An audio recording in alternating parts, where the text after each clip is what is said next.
If you would, open up to Acts chapter 20. Acts chapter 20. The last time being together, finishing up through Acts chapter 19 and seeing what was at hand, events taking place in the city of Ephesus. If you remember, you start messing with the way people make money and they get pretty concerned pretty fast, whether it is pagan or whether it is something different.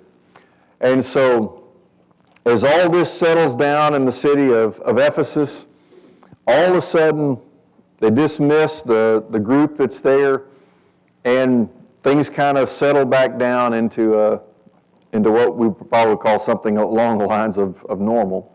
Acts chapter 20 opens up, and as it kind of continues through here, really Acts chapter 20 has so much geography movement to it that if I'd had a little bit more time, I probably would have printed you up a map to go with this, and I'll probably do that for you for the next time together as we come through into February. You're going to see where we are in Ephesus, and hopefully you can kind of, as you go through the book of Acts, I always encourage people to do it with a map. Things move around so quickly, and you go quickly lose sight of, oh yeah, we've already been here, or oh, this is a little place I just talked about to travel through. And yet, whenever Acts chapter 20 opens up, it says, after the uproar had ceased, Paul sent for the disciples, and when he had exhorted them and taken his leave of them, he left to go to Macedonia. And if you notice, it's not, here's this big outcry, and here's Paul who, if there wasn't somebody to step in with the proconsul, he probably would have taken another beating. And to see, here's God who's protecting Paul from another situation like that. And after that kind of protection, I want you to notice, who is he thinking of first? Yeah, the other disciples. Is that how we typically function? We just kind of escaped perhaps some kind of physical harm, and Paul doesn't go, well, then I'm just out of here. He says, all right, let's make sure and gather up the disciples, and I want to encourage you. And he talks about exhorting them, and to go a strong encouragement before he leaves them to go to Macedonia. And in doing that, of course, Macedonia kind of at the top of the Aegean Sea. What kind of encouragement would you want to leave people with? There's just been this great big old uprising among the magistrates and among the silversmiths to really persecute against those of the way who are teaching that, you mean these pagan gods aren't anything? It's not as if Paul goes in to stir up the pot and then to leave town and go, hey, good luck. But to realize, what are you going to tell people to encourage them now that it is known you don't worship our gods? You don't even see them as having any value. What would you want to encourage people with if you knew that you were leaving? Be strong in your faith of God. Trust the Lord. Continue to be convicted about who God is, who Jesus is, and to see these things, and then Paul leaves. Verse 2. When he had gone through those districts and had given them much exhortation, he came to Greece. And you realize, from where Ephesus is in Asia Minor, let's see, I'll try and draw the map where you are. Think about Asia Minor over here, modern-day Turkey, to be over here in Ephesus, and then to work your way around the top of the Aegean Sea to come down to where Greece is, down here on the peninsula to the west. He works his way all the way around through this geography to come down here. And so in coming there to, you're going to notice here to Greece, you go, he's already traveled a long way, but man, it only took one verse to talk about it. Pretty simple, huh? But in going through all these places, and notice, what's he doing in every place? Encouraging them. Sometimes you just need people to tell you, You're doing the right thing. Keep on going. And as they encounter, the disciples do, all along this area that he's going back through, places like Philippi, Thessalonica, Berea, all these kind of spots that he's already been in, but just to encourage the people along the way till he comes down here to Greece. I mean, maybe even have gone through Corinth. But then here comes verse 3. He says, and there he spent 3 months, and when a plot was formed against him by the Jews as he was about to set sail for Syria, he decided to return through Macedonia. He stays there for 3 months, and in some senses, 3 months sounds like a pretty short amount of time. In other senses, 3 months can be a long time. But to go, here he is in Greece, and to be there for 3 months, and all of a sudden he's there long enough for what to happen?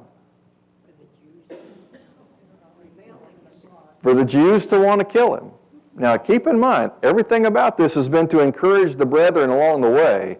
And then all of a sudden, here's the one who's encouraging you, and then to go, and now the Jews want to kill him.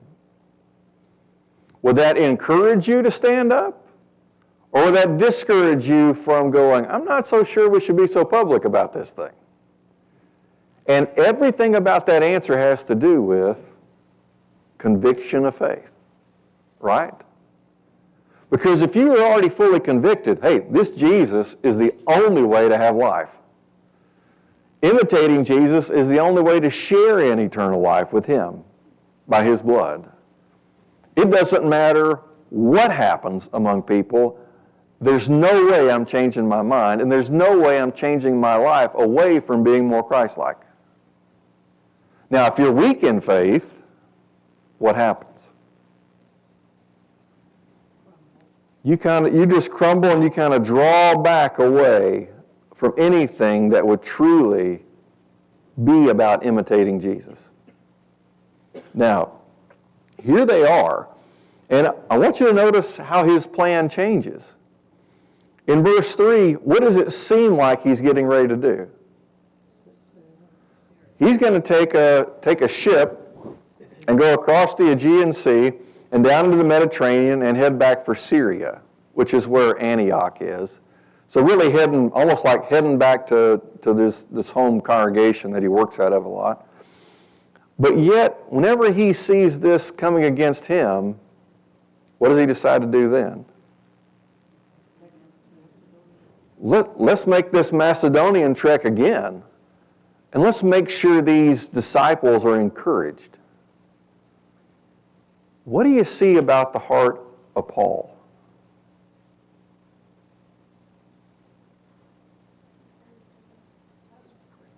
He cares. He's going to he'd rather strengthen others than be concerned about his own welfare. Does that sound like us? Who are we typically looking out for? A lot of times we look at, well, how does this affect me? It's usually not the first thought to go, how does this affect everybody else? Which one's the more spiritual mindset? How does this affect the others, the disciples? How does this affect what God desires to happen here? Because it'd be real nice to go, hey, let's just pull this ripcord and let's get on back to Syria and I don't have to worry about all these things going on. But you really see the heart of him wanting to go, not just to take the gospel to people, but even in times that are difficult to go, I want to march through there and carry the banner of Christ and say, look, he's going to provide everything you need. And even if we die in this, we get to go home to be with the Lord. Now, you notice he says he decided to return through Macedonia. He'd just been through there. And you might think, well, we've already been there. It's okay. Let's just go on back. Now, let's go through again. So, in doing this, all of a sudden, you come up to this next verse, verse 4. And a lot of times we'd probably just blow right through and kind of not say too much about what's going on here and just keep on plugging. But I want to take just a few extra minutes and kind of just take a look at what's here in verse 4. It says, and he was accompanied by Sopater of Berea, the son of Pyrrhus, and by Aristarchus and Secundus of the Thessalonians, and Gaius of Derbe, and Timothy, and Tychicus, and Trophimus of Asia. I want to go ahead just another verse, verse 5. But these had gone on ahead and were waiting for us at Troas. Who's the us?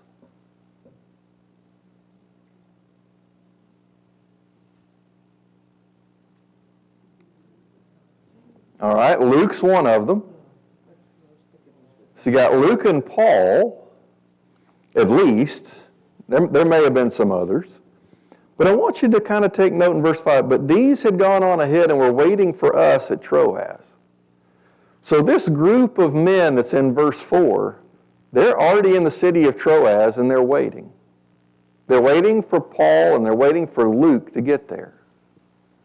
Now, I don't know if you've ever maybe had a day, maybe you're cleaning things out of a drawer or something at your house, and you kind of stumble across an old picture. And it's maybe people you haven't thought of in a while. And you pull the picture out and you start looking at the people who are in the picture. If you think of verse 4 as a picture, how many people are pictured in verse 4? Don't count Pyrrhus.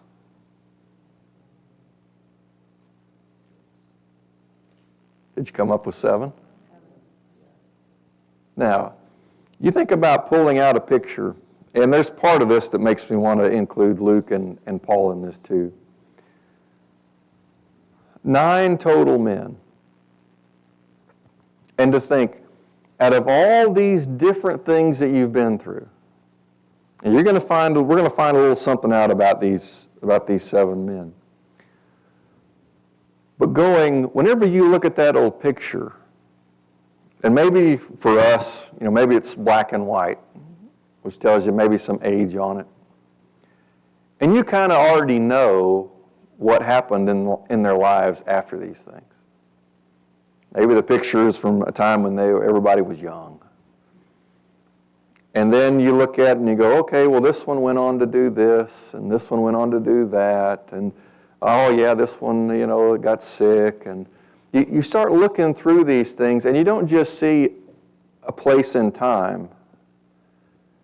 You see, let's assume that it's a bunch of saints that are in the picture you're looking at. You see what happened with their faith as it continued to grow. And the difficulties they had to endure, and you saw how they overcame them. And you look at that picture and you think, isn't it amazing that at one point in time we were all together in the same place? Now, these 7 men that are mentioned here in verse 4, some of them you know very, very little about. I want you to notice the first man that's mentioned. It says, and he was accompanied by Sopater of Berea. What do you know about the people from Berea? Can you think back to Acts chapter 17? Yeah, they searched the Scriptures daily to see whether the things that Paul was teaching were true. One of those men that was not mentioned by name back in chapter 17 in Berea, but now is this man by the name of Sopater. And his father is Pyrrhus. He says, and here he is. And if you remember, there's kind of a contrast when it gives you that detail back in Acts 17. For those in Berea were more noble than those in Thessalonica. Well, notice how we keep on reading here. He says, and by Aristarchus and Secundus of the Thessalonians.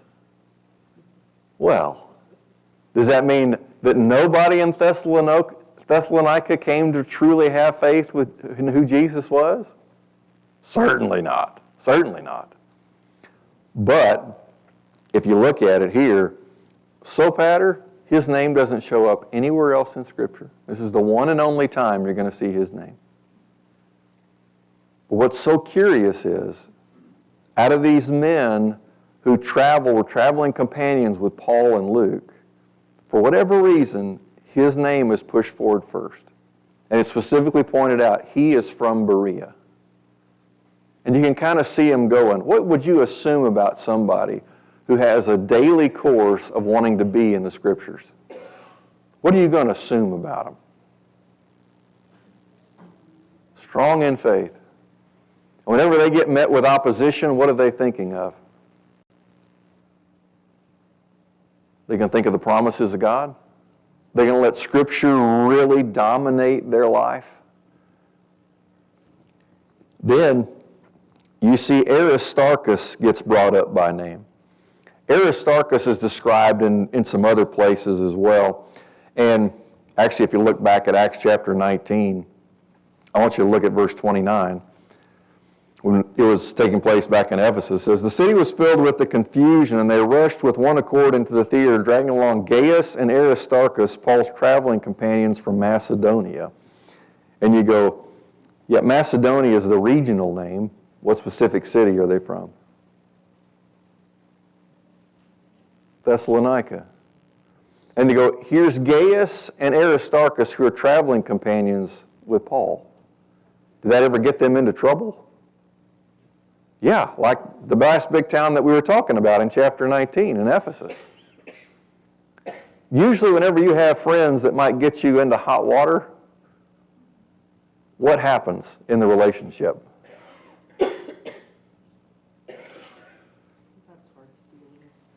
Sometimes it can make feelings kind of hard.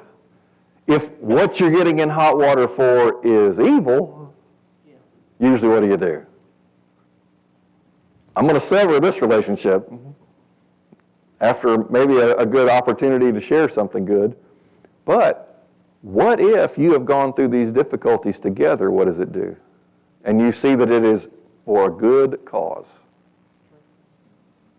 It just brings you closer together, doesn't it? Now, you see it here. He says, Aristarchus, he's also a fellow Jew. Later on, real quickly, look over at Colossians chapter 4. I'm going to not spend too much time on these men, but just enough.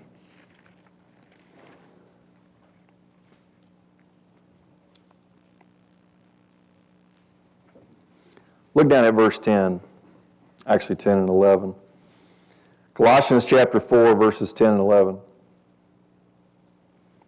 Aristarchus, he says, my fellow prisoner sends you his greetings. How much was Aristarchus in this with Paul? All the way. Did he care that he had to go through that situation in Ephesus back in Acts chapter 19? No, because where's he at now? He's in prison with Paul. He says, Aristarchus, my fellow prisoner, sends you his greetings. Aristarchus says hello. You ever get one of those? He says, and also Barnabas' cousin Mark, about whom you received instructions. If he comes to you, welcome him. And also Jesus, who is called Justus. These three, are the only fellow workers for the kingdom of God who are from the circumcision, and they have proved to be an encouragement to me. Notice, here specifically, Aristarchus, Mark, or John Mark is what we would probably call him, and Jesus is also called Justus. He says, these three men are the only ones of the circumcision. So what does that mean? These are the Jews that are there, and what kind of effect do they have on Paul? Encouragement. So often we kind of see Paul as he's the lone one, he's the leader, he doesn't need to be encouraged that much. Is that what Paul would say of himself? He knows he's an apostle. He knows what he's called to do there. But does he get encouragement from other saints too? I mean, his goal in going up around through Macedonia was to encourage others, but guess what typically happens when you go to encourage people? You find encouragement too. It's amazing how that works, isn't it? And so here's Aristarchus, and this is Paul describing him, and kind of as you take note here of going, man, there's such an encouragement to me. Typically, that's not the way we look at people who are leaders. And I wonder what kind of encouragement they need. And to go, here's what Aristarchus offers to Paul. Then, just look back a little bit earlier in Colossians chapter 4. Look at verse 7. Since we're already here, I'll mention another one of the men. He says, as to all my affairs, Tychicus, our beloved brother and faithful servant and fellow bondservant in the Lord, will bring you information. He says, here's a man by the name of Tychicus. And I hope that name's already ringing a bell from over in Acts chapter 20. What did Paul use Tychicus to do?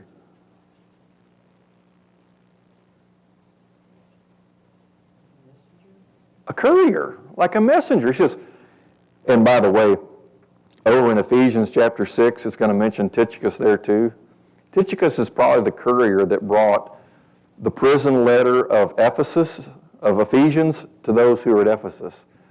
Here, you see, he's the one who took the book from Paul and Aristarchus being in prison to take it to the saints at Colossae. He's also mentioned in the book of Philemon. He probably took that one as well. Philemon actually lives around Colossae, so you can see why those two would go together. You ever think of there having to be people who actually take these letters to these places? Oftentimes we just think about, okay, the Spirit of God inspires Paul to write these things, and then they just show up at these spots. No. Somebody actually has to use their legs to get there. And to go, look at how God uses people. Now, you can also notice a little bit further on here in verse 14, Colossians 4:14. It says, Luke, the beloved physician, sends you his greetings, and also Demas. Who's right there with him? Luke. Kind of nice to have a doctor right there with you. Look back at Acts chapter 20. So you can already see, like I said, it's so easy to read verse 4 and go, okay, yeah, who are these guys? What does that have to do with anything?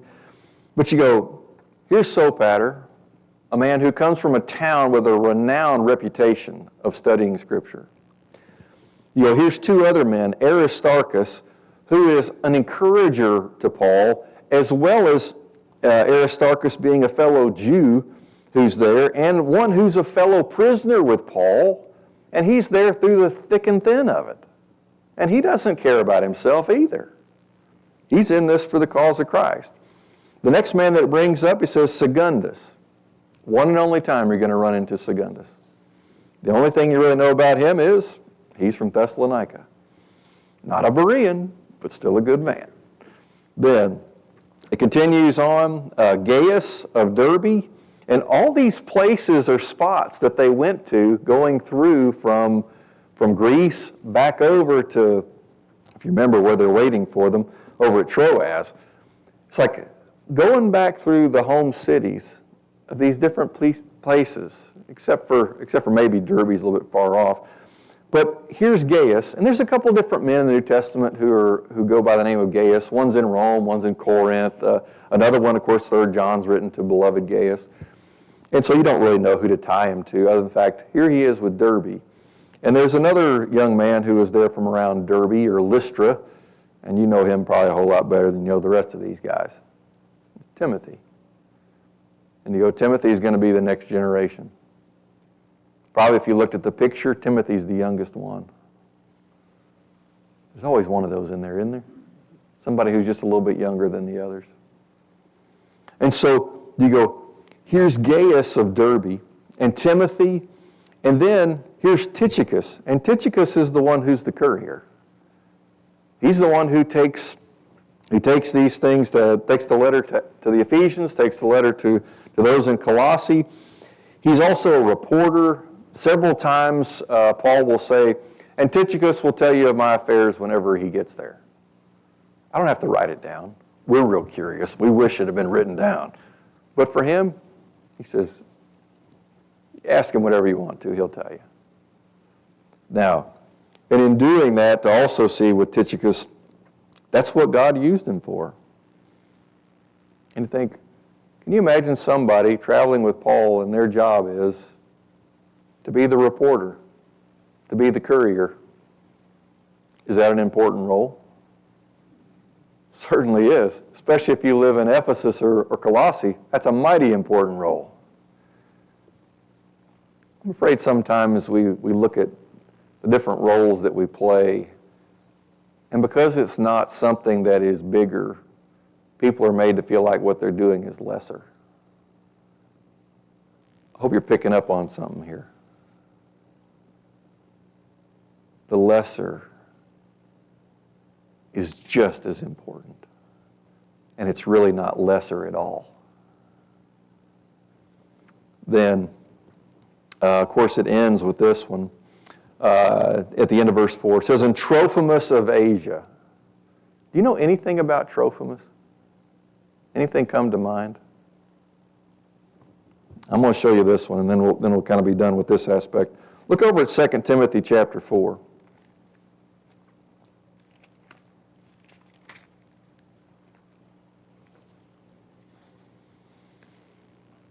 2 Timothy chapter 4. Just look at verse 20. It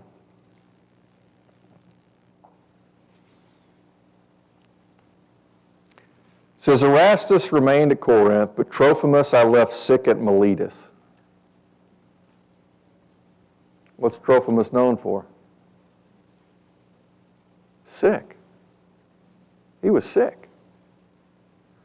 Miletus is really not very far away from Ephesus, maybe a dozen miles or so, plus or minus. But here's something that I really want you to dig into for a minute. What seems odd about Paul leaving someone sick in a town?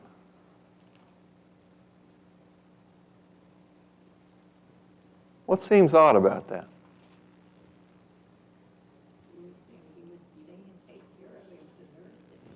Maybe stay and take care of him, maybe heal him. I mean, don't we kind of assume when we see all these different healings and things that these apostles just on the quiver's notice could go, you're healed. What does this show you? Didn't work that way. This is one of your own traveling companions. And yet you see that they've become sick, and you have to leave.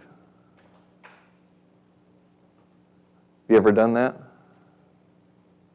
Somebody you're really close to, and they become sick, and you know, I can't do anything about this.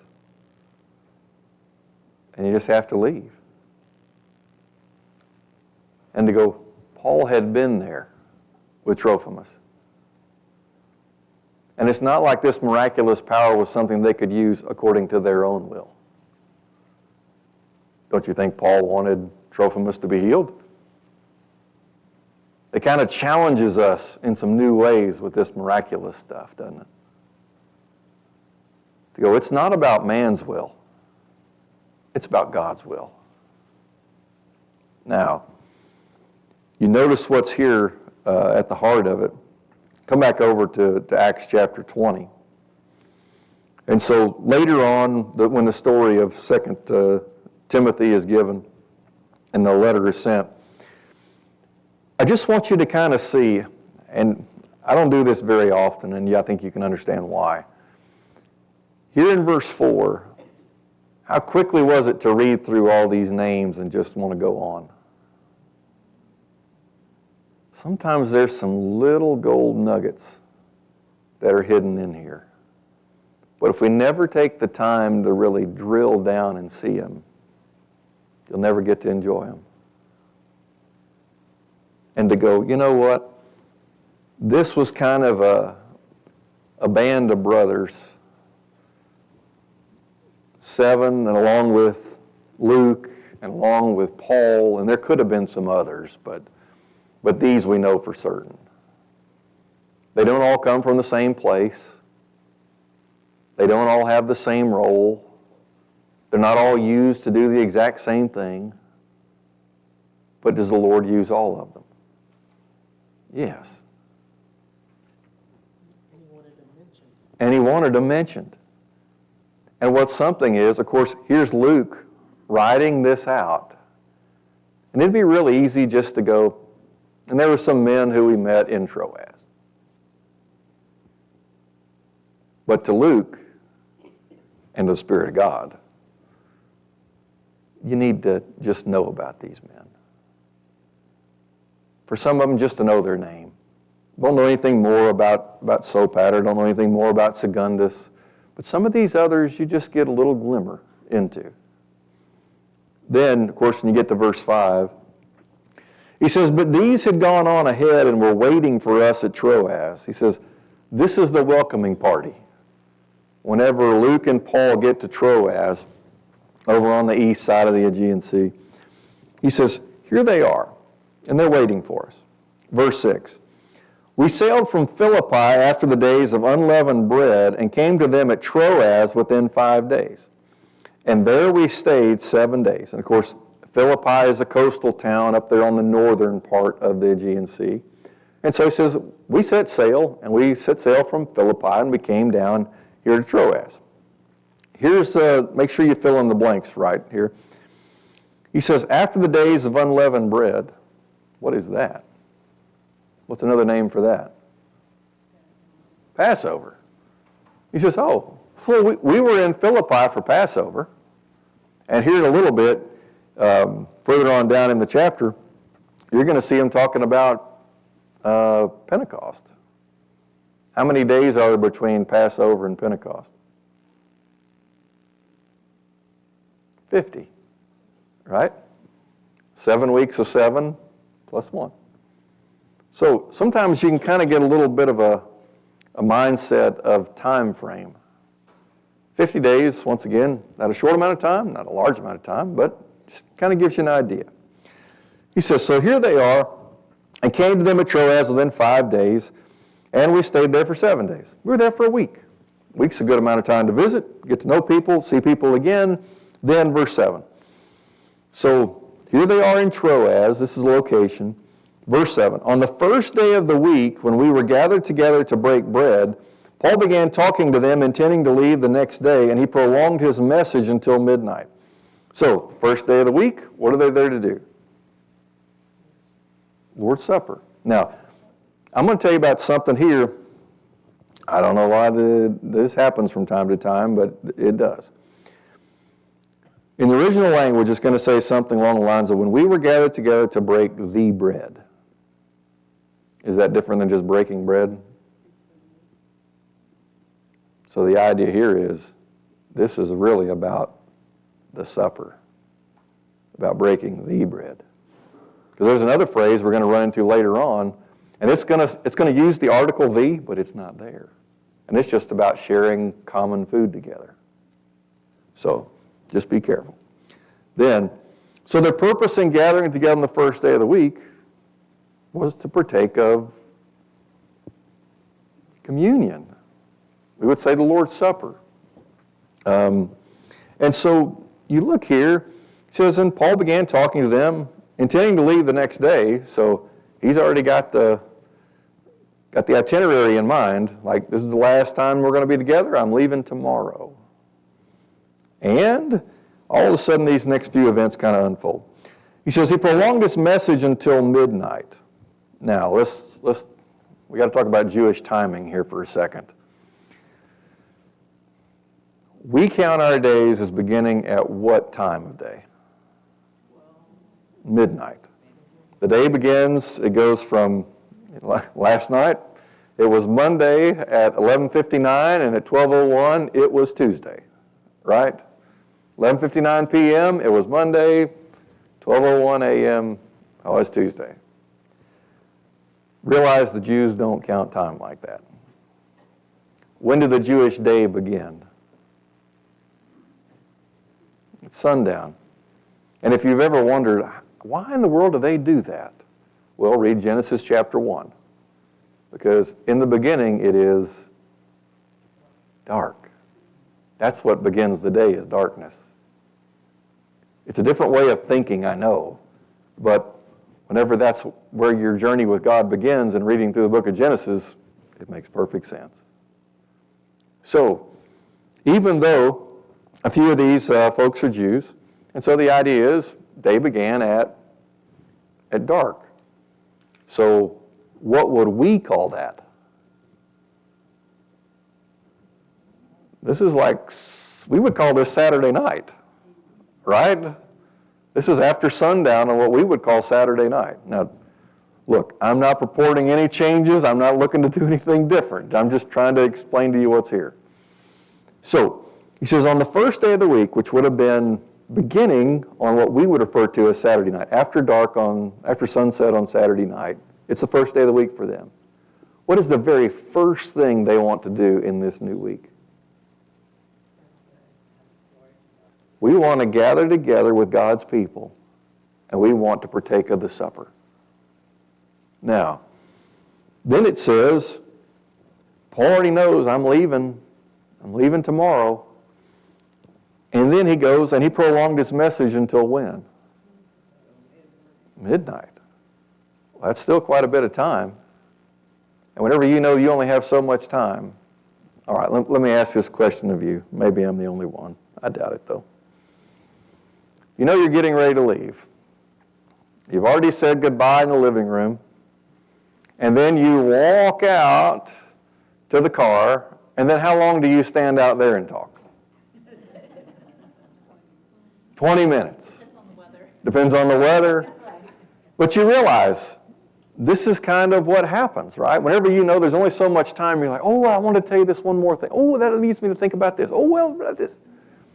And you go, here's Paul, and he just keeps on preaching until here it is, the middle of the night. Don't think of this as, 12 o'clock when it says midnight. Don't put it into our clock timings. Just go, it's the middle of the night sometime. Verse 8. There were many lamps in the upper room where we were gathering together. And it's a well-lit place, probably oil lamps. Verse 9. And there was a young man named Eutychus sitting on the windowsill, sinking into a deep sleep. And as Paul kept on talking, he was overcome by sleep and fell down from the third floor and was picked up dead. And you look at this, and there's something I just want you to kind of notice. Does this seem natural in one sense? Do you ever get tired in the middle of the night? I mean, if you stay up a little too late and you're going, well, how did I do this to myself? But here it is, and this young man's trying to take this in, and his name is Eutychus. Who's got a little footnote on what Eutychus means? Tell me what it means if you got one. Anybody?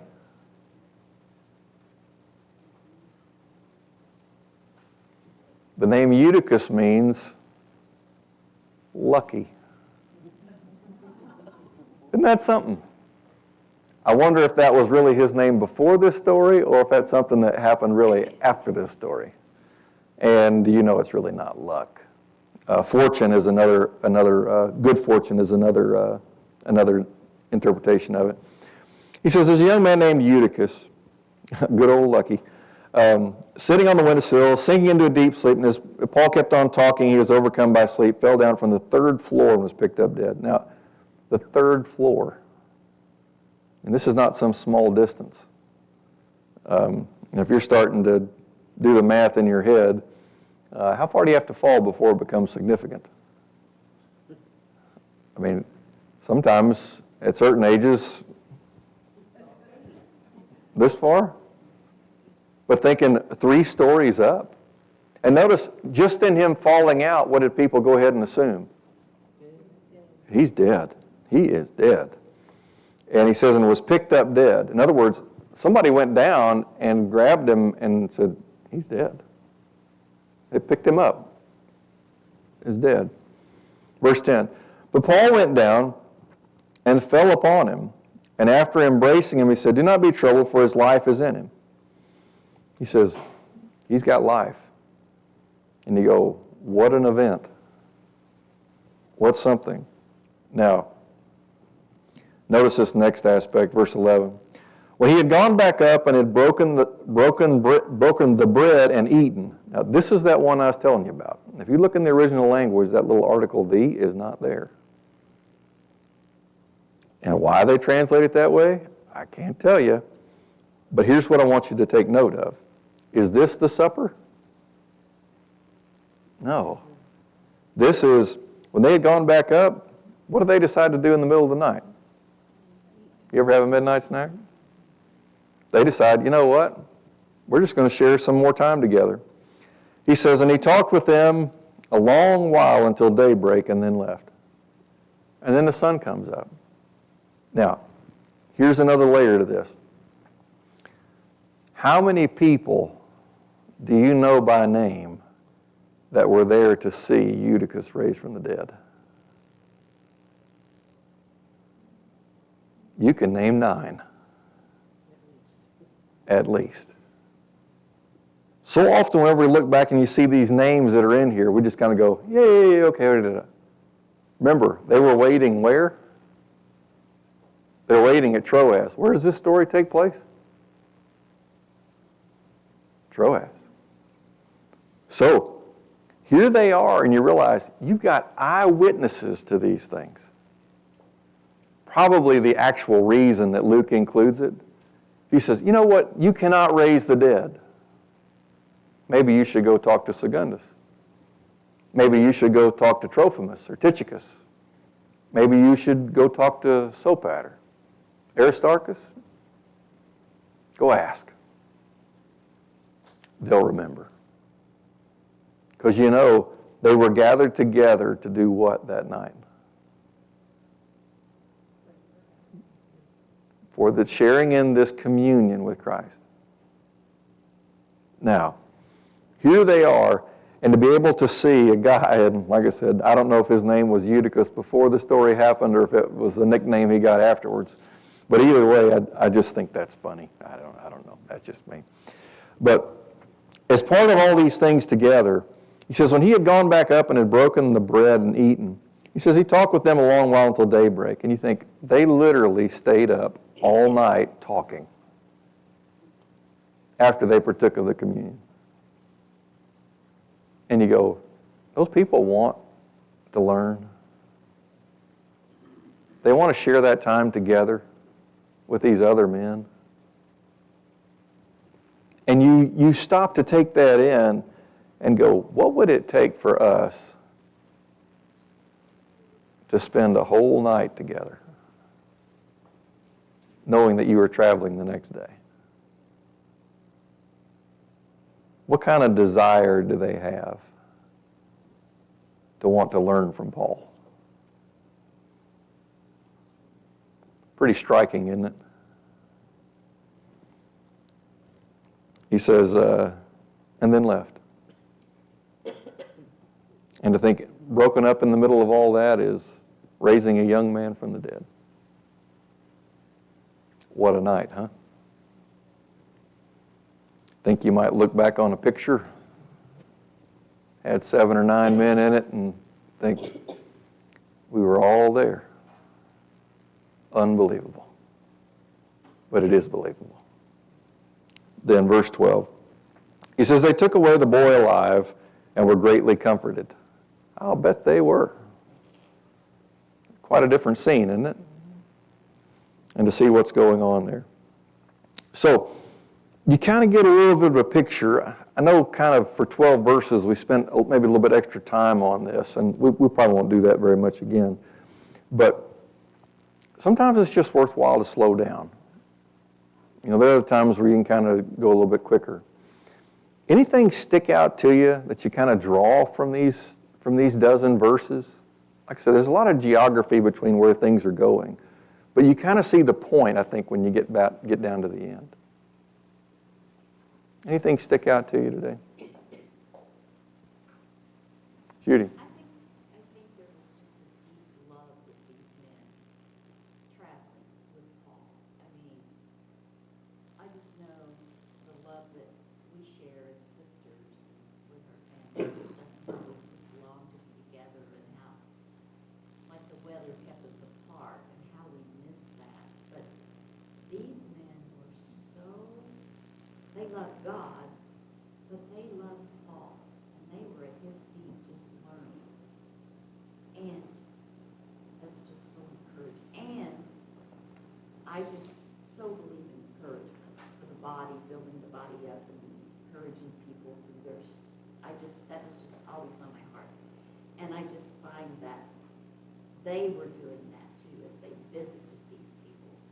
They were bringing encouragement, because when we don't have encouragement from one another, life is hard. It's just hard.